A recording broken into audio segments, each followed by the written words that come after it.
চট্টগ্রামের পতেঙ্গায় ডলফিন জেটিতে বাংলার জ্যোতি জাহাজে আগুন লেগেছে। নিয়ন্ত্রণে কাজ করছে ফায়ার সার্ভিসের ৭টি ইউনিট, নৌবাহিনী সহ বিভিন্ন সংস্থা। এ বিষয়ে আরো জানাতে চট্টগ্রাম থেকে আমাদের সাথে যুক্ত হচ্ছেন সহকর্মী আহসান রিটন। আগুনকে নিয়ন্ত্রণে আনা গেছে কিনা এবং আগুনের সূত্রপাতটা আসলে কিভাবে হয়েছে, কি জানতে পেরেছেন?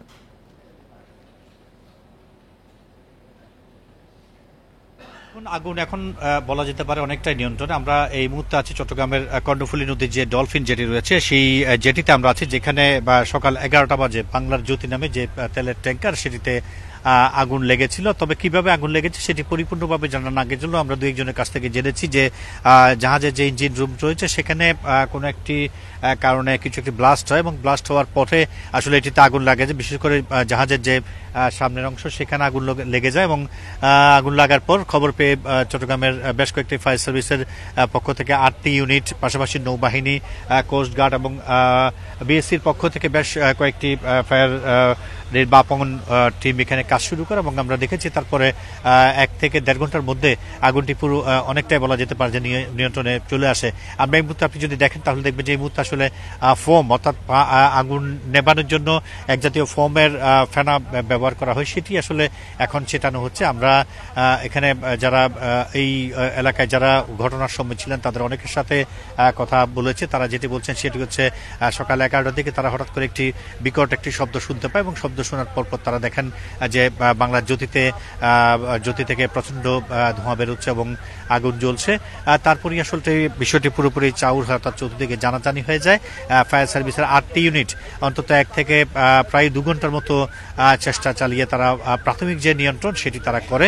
আমরা দেখছি এই মুহূর্তে পরিপূর্ণভাবে আগুন নেভানোর জন্য যে ফোম ছিটানোর যে কাজ সেটি ফায়ার সার্ভিসের পক্ষ থেকে করা হচ্ছে। পাশাপাশি অন্যান্য নৌবাহিনী, কোস্টগার্ড এবং বিএসসির পক্ষ থেকে তাদের যে সমস্ত ইকুইপমেন্ট রয়েছে সেগুলো নিয়েও আগুন নেভানোর যে কার্যক্রম সেটি চালাচ্ছেন। জাহাজের ভেতরে কেউ ছিল কিনা, কেউ আহত নিহত হয়েছে কিনা এমন প্রশ্ন আমাদের ছিল। তারা আমাদেরকে কেউ একটি সূত্র থেকে আমরা জেনেছি যে 3 জনের মতো নিখোঁজ আছে। তবে সেটি একেবারে প্রাথমিক একটি সূত্র, দায়িত্ব নিয়ে আসলে কেউ কিছু বলছে না। সঙ্গত কারণ আমরাও সেই বিষয়টি এই মুহূর্তে নিশ্চিত করতে পারছি না। আমরা দেখছি যে আগুনের যে লেলিহান শিকা সেটি পুরো জাহাজে ছড়িয়ে পড়ার আগেই ফায়ার সার্ভিসের পক্ষ থেকে তাদের যে সর্বোচ্চ যে ইকুইপমেন্ট ছিল সেগুলো দিয়ে তারা আগুন ইতিমধ্যে বলা যেতে পারে যে নিভিয়ে ফেলেছে।